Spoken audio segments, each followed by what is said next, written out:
புதுவை இலக்கிய தென்றல் அமைப்பினுடைய தலைவரும் இந்த சிறந்த நூல்கள் வெளியீட்டு விழாவின் தலைவருமான அன்புக்குரிய பாவலர் செல்வ மீனாட்சி சுந்தரம் அவர்களே,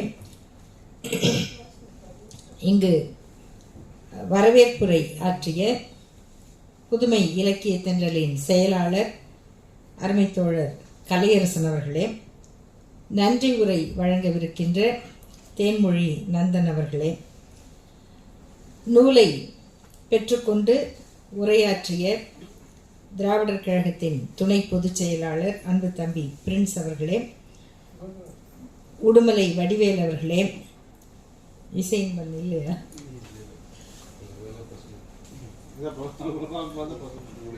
இசையின்பனுக்கு மாற்றாக இந்த விழாவில் பங்கேற்று நூலை பெற்றுக்கொண்ட அன்பு தோழர் சுயமரியாதை திருமண நிலையத்தினுடைய இயக்குனர் பசும்பொன் செந்தில்குமாரி அவர்களே, இந்த சிறப்புகளுக்கெல்லாம் காரணமான இந்த நூல்களை எழுதி வெளியிட்டு தன்னுடைய உள்ளத்தில் புதைத்து வைத்திருக்கக்கூடிய சிந்தனைகளை நூலாக வடிவம் கொடுத்திருக்கிற நமது மரியாதைக்குரிய கவிஞர் மதிமாறன் அவர்களே, அவருடைய மருமகன் தம்பி நந்தன் அவர்களே, மற்றும் உள்ள குடும்பத்தினரே, தோழர்களே, அனைவருக்கும் வணக்கம். இது உண்மையிலேயே 4 நூல்கள் ஒரே நேரத்தில் வெளியிடுவது என்பது பெரும் பணம் படைத்தவர்களால் தான் முடியும். அதில் இருக்கக்கூடிய சிக்கல் என்ன, எவ்வளவு பொருளாதார இடர்பாடுகள் இருக்கும் என்பது நமக்கு தெரியும். அதிலும் இந்த 4 நூல்களும் வணிகத்தன்மை உடையவையா என்றால் படித்தால் வாங்கி படிக்க வேண்டும் என்றும் பரிந்துரைக்க வேண்டும் என்று நினைக்கக்கூடிய, படிக்கும் பொழுது அதில் வணிகத்தன்மை இருக்கிறது என்பதை புரிந்து கொள்ள முடியும். ஆனால் அவர்கள் பெயரை சொல்லியோ இந்த நூலின் பெயரை சொல்லியோ அது ஒரு மார்க்கெட்டிங், அதற்குரிய இடம் உடையதா என்றால் இல்லை. அவர்கள் ஒவ்வொரு நூலையும் அப்படித்தான் தன்னுடைய முயற்சியால் வெளியிட்டு, அநேகமாக அவை விற்று தீர்ந்திருந்தால் பெரிய செய்திதான், பெரும்பாலும் கொடுத்துதான் தீர்ந்திருக்கும். ஆமா, அவருடைய முதல் கவிதை தொகுதியான நானிலம் என்ற நூலை வெளியிட்ட பொழுதும் நான் அந்த நூலை பற்றி உரையாற்றினேன். பிறகு குழந்தைகளுக்காக அவர் எழுதிய தளிர்நலம், அது ரொம்ப ஒரு அருமையான கவிதை தொகுப்பு. நான் அந்த முன்னுரையிலே எழுதியிருந்தது எனக்கு நினைவிருக்கிறது. அது பள்ளி குழந்தைகளுக்கான பாடங்களில் வைக்க வேண்டிய அவ்வளவு சுவையான இசை பாடல்களோடு சேர்ந்த குழந்தைகளுக்கான கவிதைகள். அந்த நூல் வெளியீட்டு விழாவிலும் நான் உரையாற்றியிருந்தேன். அப்புறம் அவங்களுடைய வீட்டு திருமணங்களில் தம்பி நந்தன், ஏன்னா அவரை பற்றி என்ன இப்படி ஒரு 4 புத்தகம் ஒரே நேரத்தில் வெளியிடுகிறார் என்று சொன்னால், நந்தனும் நந்தனுடைய தம்பியும் இதற்காக எடுத்துக்கொள்ளுகிற முயற்சி மிகப்பெரியது. அவருடைய மகள்கள் அவருக்கு ஆற்றுகிற பணி இருக்கிறதே, அது அளப்பரிய பாராட்டுக்குரியது. ஏன்னா இப்படிப்பட்ட சிந்தனையாளர்களோடு அவர்களோடு பேசுவது, பழகுவது, அவர்களை பற்றி தெரிந்து கொள்ளுவது, அவர்களை பற்றி இன்னொருவருக்கு சொல்லுவது எல்லாமே நன்றாக இருக்கும். அவர்களோடு வாழ்வது தான் பெரிய போராட்டமாக இருக்கும்.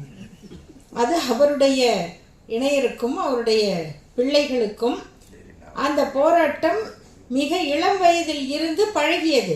ஆனால் அப்படியெல்லாம் போராடினால் கூட அந்த அன்புக்கு, அந்த உழைப்புக்கு தகுதியானவர் எங்கள் தந்தை என்கிற பெருமையை அவர் தன் பிள்ளைகளுக்கு கொடுத்திருக்கிறார்.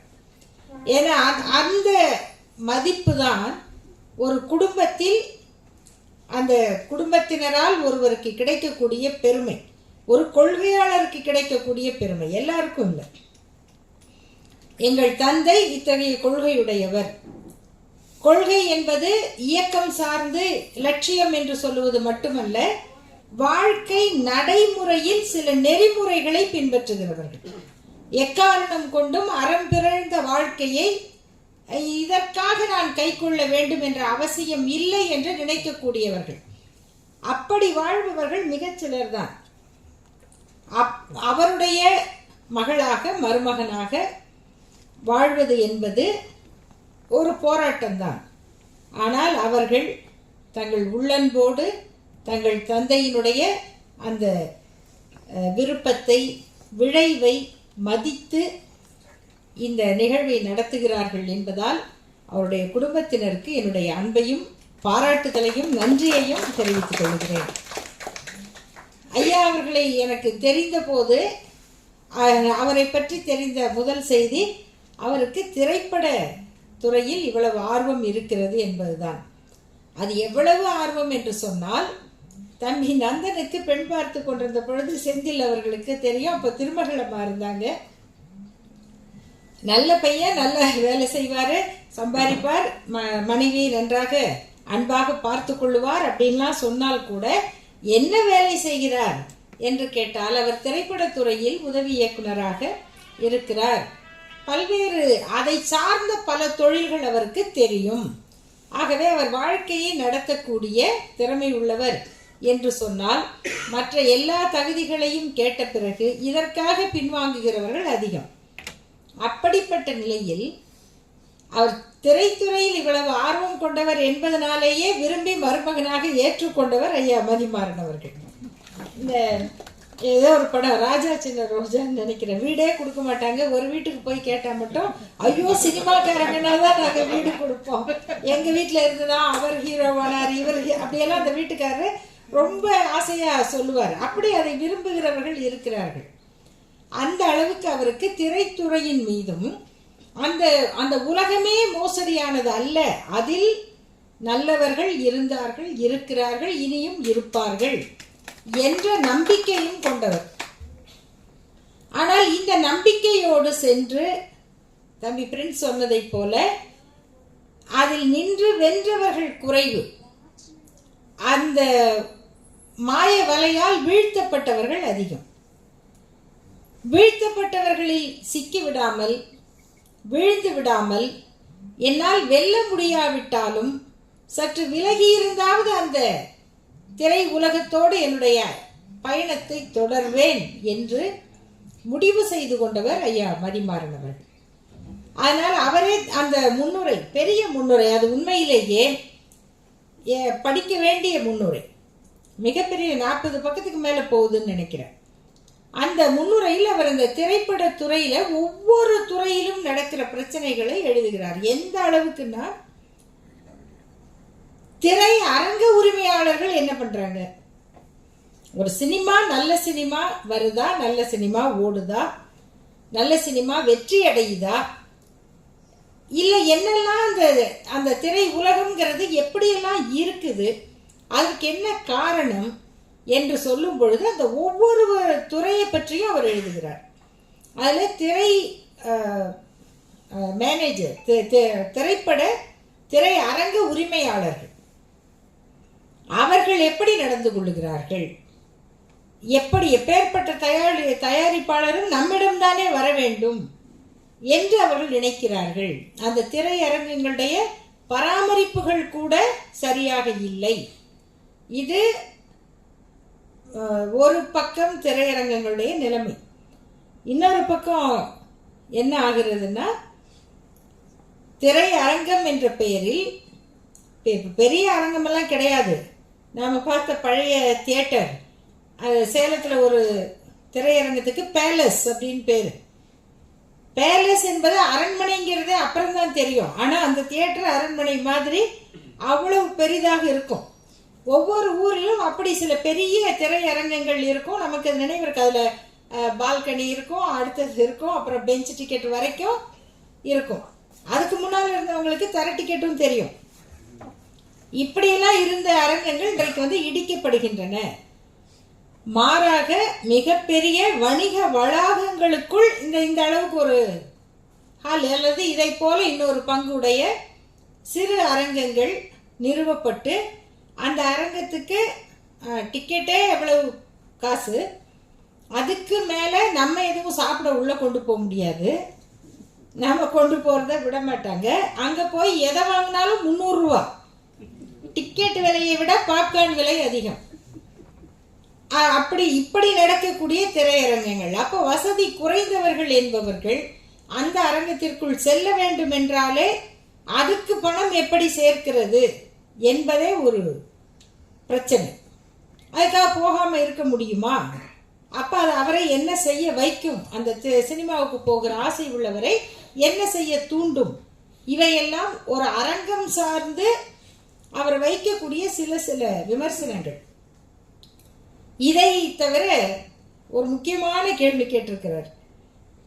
கதாநாயகிகளை மட்டும் ஒரு 4-5 ஆண்டுக்கு ஒருக்க மாத்திக்கிட்டே இருக்கீங்க.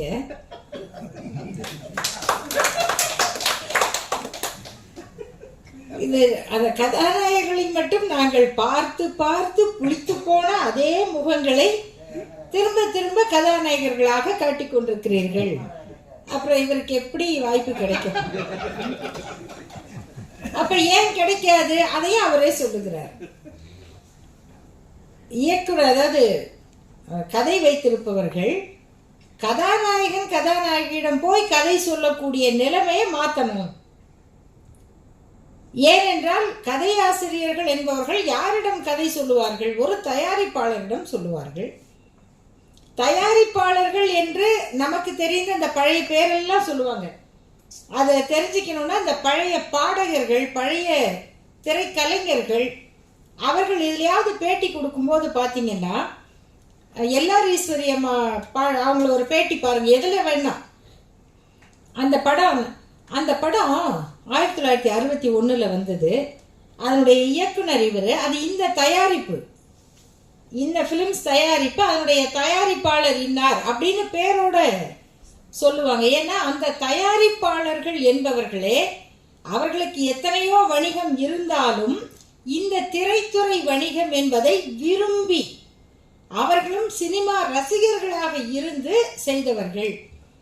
ஆகையினால இயக்குனர்கள் என்பவர்கள் ஒரு தனி ஆளுமை பெற்றவர்களாக அந்த இயக்குனரும் தயாரிப்பாளரும் முடிவு செய்தால் இந்த கதையை படமாக எடுக்கலாம், இது ஒரு நல்ல கதை. அப்ப இந்த கதைக்கு யாரை போடுவது கதாநாயகனாக என்றால் இயக்குனர் தான் சொல்ல வேண்டும். என் கதைக்கு இன்னார்தான் பொருத்தம், இந்த கதாநாயகி தான் பொருத்தம் என்பதை இயக்குனர் சொல்லுவார். தயாரிப்பாளர் அதை ஏற்றுக்கொள்ள வேண்டும். இல்லை அவரை விட இவருக்கு மார்க்கெட் அதிகம், ஆகையினால இவரை போடலாம் என்றால் என் கதைக்கு அவர் பொருத்தமாக இருக்க மாட்டார் என்று சொல்லுகிற அந்த ஆளுமை திறன் இயக்குனர்களுக்கு இருந்தது. என்றைக்கு அந்த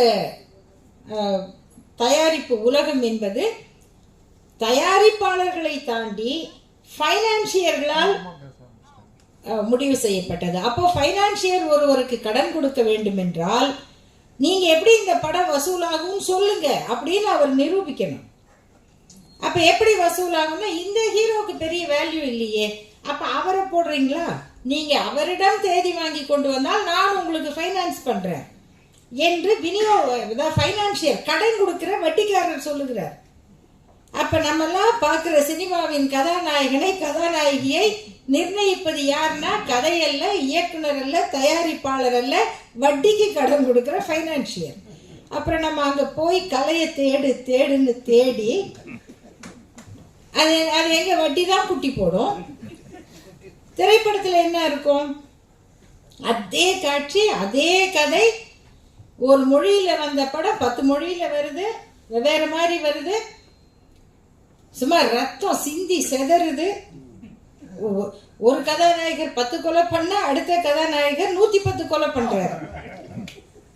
இதெல்லாம் அப்படியே திரை முழுக்க அப்படியே பார்த்துட்டு வருகிறவர்கள் அந்த வன்மத்தோடு தான் வெளியில வர முடியுது, அந்த வெறியோடு தான் அவர்கள் வருகிறார்கள். அப்போ ஒன்று வெளியில வரும் பொழுது நாம் ஒன்று அச்சத்தோடு வரணும், இல்லை கொலவெறியோடு வரணும். இந்த 2 தான் ஒரு படம் ஏற்படுத்துகிற பாதிப்பு என்றால் இதன் தயாரிப்பு அத்தனையும் இந்த மாதிரி இடங்கள்ல போய் மாட்டிக்கிட்டு இருக்கு. இதை அவருடைய முன்னுரையில் அவ்வளவு அழகாக அப்படியே பாடம் நடத்துகிற மாதிரி சொல்லியிருக்கிறார். அதில் அவருடைய இயல்பு எங்கே வெளிப்படும்னா நிறைய இடத்துல இருக்குது. ஒரு இடத்த மட்டும் குறிப்பிட்டு சொல்கிறேன். என்ன சொல்லுகிறாருன்னா, நானும் கதையெல்லாம் எழுதினேன், சிலரிடம் போய் கொடுத்துருக்கேன், அப்புறம் எங்கே படப்பிடிப்பு நடந்தாலும் போய் பார்த்துக்கிட்டு இருந்திருக்கேன், அப்புறம் சில படங்களில் பணியாற்றவும் செய்திருக்கிறேன். ஆனால் என் பெயர் போடும்படியாக அந்த படங்கள் தரமாக இருந்ததில்லை. எல்லாம் என்ன சொல்லுவாங்க, அது தரமே இல்லாட்டி கூட என் பேர் வரலையேன்னு தான் கேட்பாங்க. என் பேரை போடுற அளவுக்கு சொல்லிக்கொள்ற மாதிரி அந்த படம் இல்லையேன்னு யாராவது சொல்லுவாங்களா? இதெல்லாம் இது நடக்கும். உழைத்தவர்களுடைய பெயர் வராமல் வேற யார் யார் பெயரோ வரக்கூடியதெல்லாம் நிறைய நம்ம திரைப்பட கதைகளில் கேட்டிருக்கோம். கலைஞர் அவர்களுக்கே நடந்திருக்கு. எந்த படம்? மந்திரி குமாரியா? அதுக்கு முன்னாடி ராஜகுமாரின்னு நினைக்கிறேன். ஆமா, முதல் படம். அதுதான் சாமி பிஏ ஆனர்ஸ் அப்படி போட்டு அதை எழுதியிருப்பாங்க. பிஏ ஆனர்ஸ்னு அவர் பேர் போட்டது. அவர் ஆனர்ஸ் போட்டுக்கிட்டாரு, ஏன் ஆனரை மறந்துட்டாரு என்று கலைஞர் அவர்கள் சொன்னார்கள் அப்படின்னு. இதெல்லாம் அந்த தொடக்க கால போராட்டங்கள் அப்படிங்கிறதுல இதெல்லாம் வரும். ஆனால் இன்றைக்கு வரை அது பலருக்கு தொடர்ந்து கொண்டே தான் இருக்கிறது. அப்போ என்ன கவலைப்படுவாங்கன்னா, என் பெயர் வரவில்லையே அப்படின்னு. ஆனால் அவர் சொல்லுகிறார், என் பெயர் சொல்லும்படியாக அந்த படங்கள் இல்லையே, அதில் வந்தால் என்ன வராட்டி என்ன. இப்படி ஒரு மனப்போக்கோடு அவர் இவ்வளவு ஆண்டு காலமாக அந்த திரை உலகை விட்டு தலை தெறிக்க எல்லாம் ஓடி இருப்பாங்க. ஆனால் அவர் அதன் மீது கொண்ட அன்பை பற்றை மறக்காமல் இன்னும் செய்து கொண்டே இருக்கிறார் அந்த வேலையை. அப்போ அதை என்ன செய்யலாம்? அவர் நினைத்த கதைகளை இது யாருக்காவது பயன்படணும், ஆனால் முறையாக சட்டப்படி அது பயன்படணும். ஆகையினால இதை சொல்லி வேற யாராவது பயன்படுத்தி கொண்டு ஆதாயம் அடைய கூடும். அதுக்கெல்லாம் வாய்ப்பு இருக்கக்கூடாது என்று கருதி இந்த கதைகளை அதற்குரிய உரிமையை தனக்கு பதிவு செய்து கொண்டு அச்சிட்டு வெளியிட்டு விட்டார். இது வெளியிடும் போது என்ன சொல்றாருன்னா, யார் கண்ணிலாவது இது பட்டு நல்ல விதமாக அவங்க பயன்படுத்தினா எனக்குரிய முறையான அனுமதியோடு அவர்கள் பயன்படுத்தலாம், மாறாக இதை தெரியாம பயன்படுத்தக்கூடாது என்கிற ஒரு எச்சரிக்கையோட. அதில் அவர் கையாளுகிற கதைகள் எல்லாம் சினிமா மாதிரியே தான் இருக்கு. வெவ்வேறு களங்கள். அதில் அவருடைய அவர் நினைக்கிற கருத்தெல்லாம் எப்படி சொல்றது அப்படின்னு அந்த திரைப்பட தயாரிப்பை பற்றிய ஒரு திரைப்பட துறையை பற்றிய ஒரு கதை. அந்த கதையில் அவரே ஒரு இயக்குனராக இருந்து பதில் சொல்லுகிற மாதிரி ஒரு பெரிய உரையாடல். ஒரு படம் எப்படி இருக்கணும், கதை எப்படி இருக்கணும் அப்படின்னு ஒரு மாணவி கேட்கிறார். இவர் ஒரு இயக்குனர் பதில் சொல்லி கொண்டே வருகிறார். அந்த உரையாடல் நிறைய ஒரு 7-8 பக்கம் போகுது. அவர் அந்த கதை வசனத்தோட அது இயக்குனருக்கான பார்வையோடு அதை எழுதுகிறார். அதனால அதுக்கு கீழே இந்த உரையாடலை 4-5 காட்சிகளுக்கு இடையில் வருகிற மாதிரி பிரித்து கொள்ளலாம். இந்த உரையாடலுக்கு நடுவில் வேற காட்சிகளை சேர்த்துக்கங்க. இவ்வளோ நேரம் பேசிக்கிட்டே இருந்தா சில நேரங்களில் சில மனிதர்கள் நடிகை நாடகம் பார்க்கிறாள் அப்படி ஆயிடும். ஏன்னா அதெல்லாம் உரையாடலாகவே வரும். அது அவற்றுடைய கதாசிரியர் ஜெயகாந்தன் அவர்கள். அதனால அவர் பேசுறது தான் படமே, அந்த 2 பேர் பேசிக்கிறது தான் கதையே. ஆகவே அந்த படங்களை பார்ப்பார்கள். ஆனால் இது அவர் நினைக்கிறார் போல ஒரு வணிக கதையில் இவ்வளவு நீண்ட உரையாடல் இருக்கு. அதை முடிக்கும் போது இந்த உரையாடலை நீங்க சிறு சிறு காட்சிகளாக பயன்படுத்தி கொள்ளலாம் அப்படின்னு. அதில் வரக்கூடிய திருப்பங்கள், அவர் அதை எழுதுகிற முறையே இந்த திரைப்பட துறையினர் கதை சொல்லுவது போல எல்லாமே ப்ரெசன்ட் டென்ஸ்லயே நடக்கும். அவங்க வராங்க, இவங்க இப்படி சொல்றாங்க, இப்படி செய்யறாங்க, இப்படியே ஒரு படம் போற மாதிரியே அந்த கதையை எழுதுகிறார். அதே போல நிறைய இருக்கு. நம்ம இதை அந்த காட்சிகள் அப்படியே சொல்லிக்கிட்டே போனா கதையா போய்கிட்டே இருக்கும். ஆனால் அவருடைய கற்பனை திறன் அது வந்து ரொம்ப காட்சியை வந்து அவர் அப்படியே மனசுக்குள்ளே வெறும் கதவசனமாக மட்டும் இல்லை, அந்த காட்சி எப்படி இருக்கணுங்கிற ஒரு ஸ்கெட்ச் வரைக்கும் ஒரு மனதில் ஓடுது. அதற்கு காரணம் அவர் பார்த்த பல மொழி திரைப்படங்கள், படித்த நூல்கள். எத்தனை புத்தகம் இதுக்காக படிச்சிருக்கேன் என்று ஆங்கிலத்தில் வெளிவந்த சிறந்த நூல்கள் உட்பட என்னென்ன அவை தமிழில் மொழிபெயர்க்கப்பட்டவை, யார் மொழிபெயர்த்தது, இவ்வளவு புத்தகங்களை படித்து ஒரு நல்ல திரைப்படம் என்பது எப்படி அப்படின்னு அவர் புரிந்து கொண்டிருக்கிறார். அதே போல பல மொழி படங்களை பார்த்திருக்கிறார். நமக்கு அதையெல்லாம் பார்த்தா தானே தெரியும் நம்ம வந்து எங்கேயோ நிற்கிறோம். சில படம் திடீர்னு வருது, நல்ல படமாக இருக்க, நம்ம நல்ல படங்கள் இல்லை அப்படின்னு சொல்லக்கூடாது, திடீர்னு வருது, ஆனால் ஒட்டுமொத்தமாக அப்படி ஒரு சொல்கிற மாதிரி இல்லையே அப்படிங்கிற ஒரு ஏக்கம் ஒரு நல்ல அந்த திரைக்கலைஞருக்கு இருக்கும் தானே. வந்து ரொம்ப ஆண்டுக்கு முன்னால் ஒரு மராட்டிய மொழி திரைப்படம், அது பேர் வந்து உம்பர்தா அப்படின்னு பேர். அந்த படத்தில் மொத்தமே ஒரு 10 நபர்கள் கூட இருக்க மாட்டாங்க. அதில் வந்து ஒரு பெண், சோஷியாலஜி படித்த ஒரு பெண், அவங்க வந்து ஒரு பெரிய வழக்கறிஞரை குடும்பத்தில் திருமணம் பண்ணிக்கிட்டு, பெரிய பணக்கார குடும்பம், அப்படியே புல்வெளியில் உட்காந்து டைனிங் டேபிள்லாம் இருக்கும், அப்படி சாப்பிட்ற ஒரு பணக்கார குடும்பம். அந்த குடும்பத்தினுடைய அந்த நடைமுறை போக்குவரத்து இதெல்லாம் அவங்களுக்கு ஒத்து வராது, அவங்களுக்கு ஒட்டாது. அவங்க வந்து டைனிங் டேபிள் அப்படியே எல்லாம் என்ன பேசி சிரிச்சிட்டு இருப்பாங்கன்னா, ஒரு பெண்ணுக்கும் கணவருக்கும் நடக்கிற ஒரு வழக்கு, அந்த வழக்கில் வந்து அந்த கணவர் எப்படியெல்லாம் கேள்வி கேட்டு அந்த பெண்ணை மடக்குனாரு அப்படிங்கிறத சொல்லி அப்படி குடும்பமே ரசித்து சிரிக்கும். இவங்களால அதை ஏற்றுக்க முடியாது. அப்படி உள்ள ஒரு பெண் வந்து அவங்களுக்கு ஒரு வேலை கிடைக்கும். அது வந்து ஒரு அரசு பெண்கள் இல்லம், ஒரு ஹோம். அந்த ஹோமில் வந்து ஒரு வார்டனாக கிடைக்கும். அந்த வார்டனாக அவங்க போன பிறகு அந்த ஹோம் எப்படி இருக்குது, அது அவங்க எவ்வளவு சவாலை சந்திக்க வேண்டியிருக்கு. அந்த ஹோமில் இருந்து சில பெண்கள் இரவில் வெளியே அழைத்து கொண்டு போகிறாங்க, திரும்பி வராங்க, அவங்க எங்கே போகிறாங்க அது விசாரிக்கணும் அப்படின்னு இவங்க அவங்கள தனிமைப்படுத்தி வச்சுருப்பாங்க. அடுத்த நாள் காலையில் திடீர்னு அந்த இடம் தீப்பற்றி அந்த 2 பொண்ணுங்க செத்து போயிடுவாங்க. இவங்க மேலே விசாரணை கமிஷன் வரும், 1 மேன் கமிஷன் போட்டால் அந்த விசாரணை அதிகாரி எப்படி விசாரிக்கிறாரு, இது மாதிரியெல்லாம் காட்சிகள் வந்து ஒரு படத்தில் நம்ம உண்மையிலேயே ஒரு குற்றச்செயல் நடக்கிற இடத்துல நம்ம இருக்கிற மாதிரி ஒரு உணர்வு இருக்கும். அந்த படத்தில் ஸ்மிதா பாட்டீல் அவர்கள் அந்த பெண்ணாக நடிச்சிருந்தாங்க. இது வந்து மராத்திய மொழியில் வந்தது. இப்போது மராட்டி மொழியிலேயே இவ்வளோ படங்கள் வர்றதில்லை, ஏன்னா ஹிந்தி படம் தான் அங்கே ஓடுது. ஹிந்தி பட ஆதிக்கங்கள் வந்ததுனால அந்தந்த தாய்மொழி படங்களுக்கு இன்னைக்கு மரியாதையும் இல்லை. ஆனால் இந்த மாதிரி படங்கள்லாம் எங்கே பார்த்தீங்க அப்படின்னா, முந்தி வந்து தூர்தர்ஷனில் ஞாயிற்றுக்கிழமை மத்தியானம் 1:30 மணிக்கு போடுவாங்க மாநில மொழி சிறந்த திரைப்படங்கள். ஆனால் அந்த மாநில மொழி திரைப்படங்களில் அவ்வளவு நல்ல படங்களை நம்ம பார்க்க முடியும். எல்லாரும் அந்த நேரம் நல்லா தூங்கிட்டு சரியாக 4 மணிக்கு நம்ம ஊர் படம் போடுவாங்க, கர்ஜனை அப்படின்னு. அதை பார்க்குறதுக்கு எல்லாம் எந்திரிச்சு பவுடர் அடிச்சுட்டு உட்காந்துருப்போம்.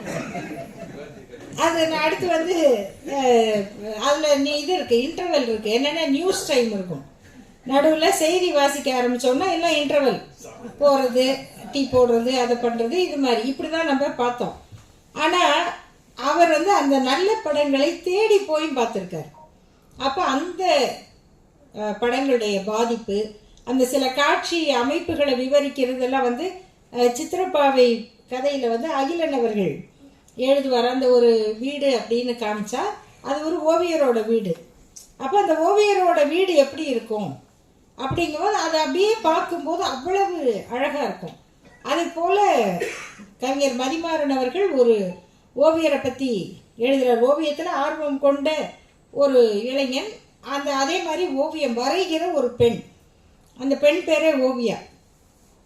அந்த பெண்ணுக்கு இவர் வந்து என்ன மாதிரியெல்லாம் அந்த ஓவியங்கள் வரைகிறதுக்கு ஸ்டாண்ட் வாங்கினாருன்னு ஒரு பக்கம் படித்தேன். எனக்கு வந்து அவ்வளோ வியப்பாக இருந்தது. ஏன்னா நம்ம எல்லாத்தையும் படித்து காமிக்க முடியாது.